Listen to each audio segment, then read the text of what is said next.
Okay, now that we've got our practice rod, we're feeling confident, we're going to go ahead and start wrapping.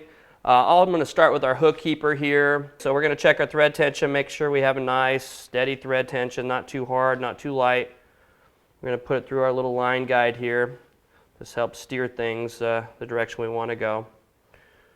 You know, your first time you might want to start maybe a 1/4 inch or a 1/2 inch away from the guide foot. When I say guide foot, this is the tip of the guide foot right here. This happens to be a hook keeper.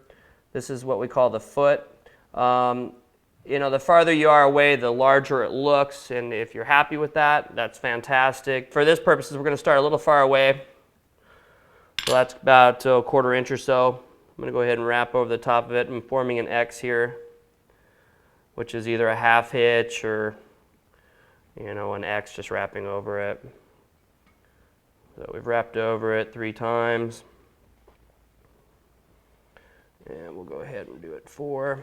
Now we're going to burnish, push the thread straight and clean. So now that we wrapped over it 5 times, we're going to go ahead and cut it and continue to wrap. I'm helping it a little bit with my tool, just pushing it over a little bit and wrapping over.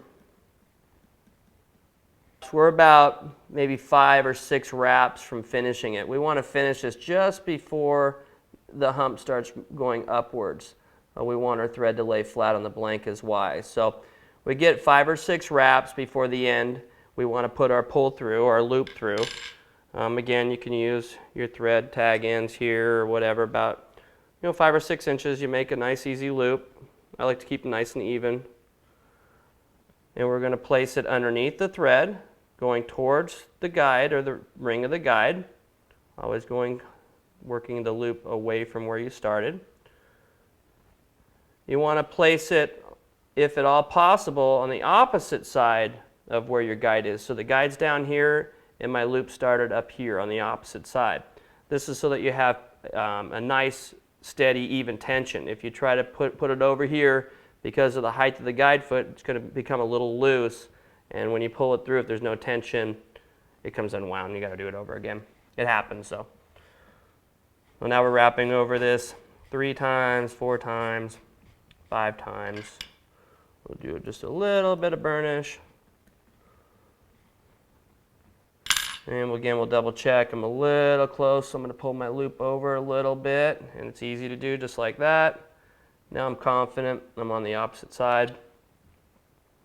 I'm going to put my finger to hold tension. I'm going to cut my thread, put my tag in through the loop. Now that I have tension here, I can let off my finger. I'm going to pull these through here. And now I have a nice easy tension. And most fishing rods, they come with a decal. This one happens to say the Forecast, which is the brand of the product, the model number, the line and lure rate, or weight. And a lot of folks like to put these on. Helps give more value to the rod. Okay, so we're going to go ahead and put this on. What I like to do is the decal has a certain width, and I like to wrap thread over the top of the corners. It helps from lifting it up. So I want to measure. I like these both to be somewhat equal in length, so and this one's off the foot, about maybe 3/8 or so. So I'm just going to make a little mark here. Try to be just past the guide foot at about 3/8. I'm going to scratch the blank a little bit. Just made a little mark here. You can use a ruler if you want to measure it. It's not that important. Just want to make sure you're not going to wrap over the lettering and stuff on the decal. This gives me a spot to where I'm going to start my Forecast decal. Keep in mind that this being a spinning rod, these guides are going to go pointed straight down. So let's say if you put your decal on upside down, then this is how you got to look at it. It looks kind of silly. So right side up would be the way you do it with the guides straight down. Makes sense. So this is how I do it. Everybody has their own way. I like to grab this corner with just my fingertips or my fingernail. Try not to put any fingerprints on the decal itself, so just be real careful. I like to fold this back like this and make a little tab, and I can kind of put it wherever I want it and not have to worry about it folding on top of each other. Okay, and I'm going to slide it right here on the side, right on my mark. And then you can take whatever round object or pin, or use your fingers as long as they're clean. Remember, clean hands, clean hands. I'm not going to use my hands on this one, but I'm going to use my little tool here. We're going to work our way up and work our way back down. And we're going to go back down again. Again, if you foul up your decal, we have 2. So if you don't like the way it looks the first time, then put another one on there. Alrighty, it's basically, I'll show you.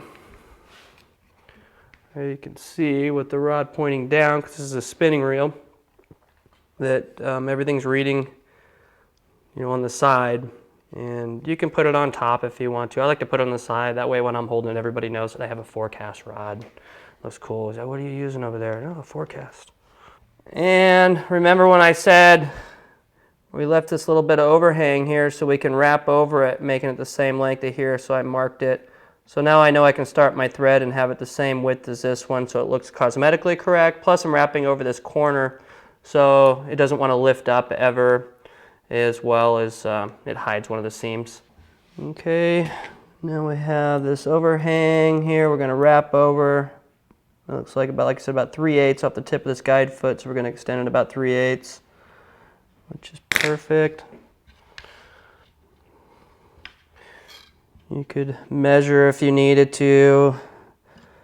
We're just going to eyeball. Oops, let's get our little deal on there. Okay, we're making our X. And we're going to go ahead and wrap over it.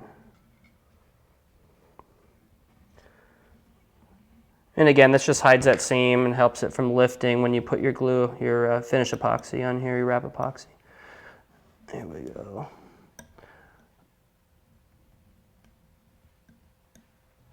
Just take your time, make sure it's nice and straight.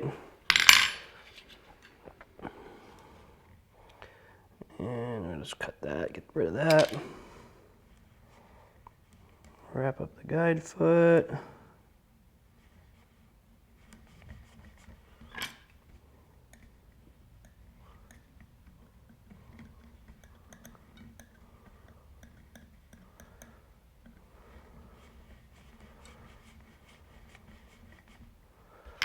Okay, put a loop in.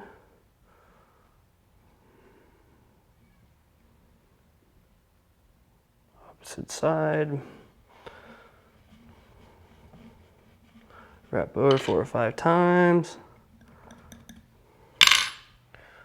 Those are pretty close to the same length. Again, it doesn't matter, it's cosmetics, whatever you like and you're happy with. Works for you. That's why it's your rod, your custom rod.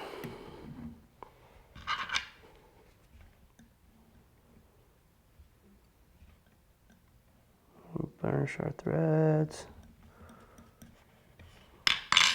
Okay, we'll go ahead and cut this. Lay it on the thread. Bring your tag end over, pull, cut. Okay.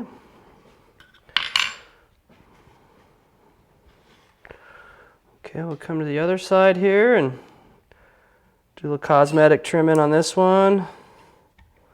This is all cosmetics here, it has no function.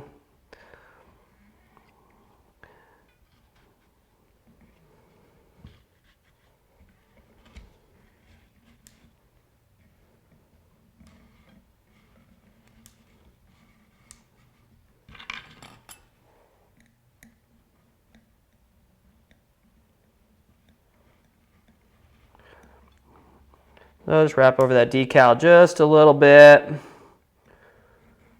And again, it holds that other end down so it doesn't want to lift on you. It hides the seam of your decal.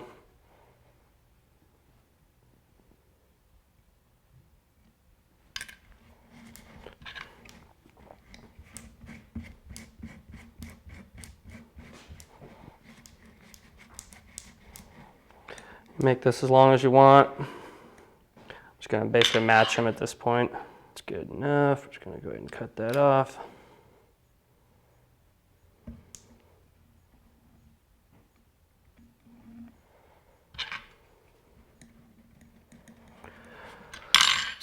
Connie's gonna be doing some other personalizations, so we're gonna make another wrap over here. Give her some more room to play with, so we're just gonna trim this out.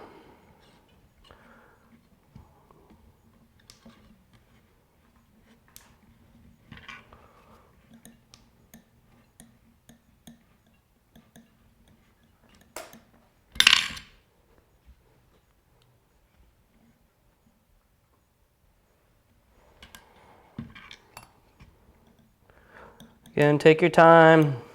I'm moving pretty quick here, but take your time. You don't need to go as fast. Whatever you're comfortable with.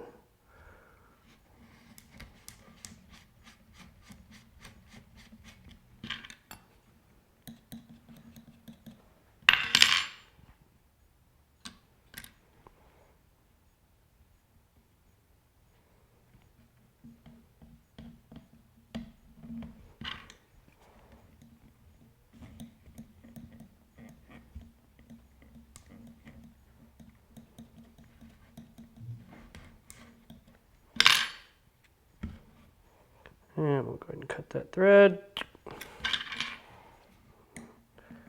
And now we can put, some names on here. Oh, there we go.